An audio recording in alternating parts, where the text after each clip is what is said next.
Hello, shoutout kay Sis Doan Bata 6997. Sabi niya, "Hi ma'am, pwede po makakuha ng siwi ang kasambahay? May kilala akong balak ata niya mag-DH sa Middle East." Yes po, pwede po. Humingi kayo ng COE sa mismong amo nyo kung kayo ay kasambahay sa Pilipinas. Kung close nyo naman yung amo nyo at approachable naman siya, pwedeng sila nang gumawa ng COE nyo.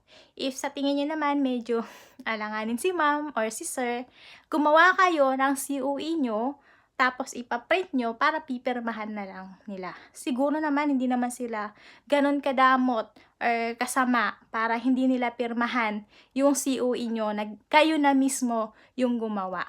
Ilagay nyo lang yung address nung bahay na pinagtatrabahuhan nyo, ilagay nyo sa COE nyo, patunay na doon kayo nagtatrabaho, yung pangalan niya as employer nyo at papirmahan nyo sa kanila at kung gaano kayo katagal nagtrabaho sa kanila. Good luck!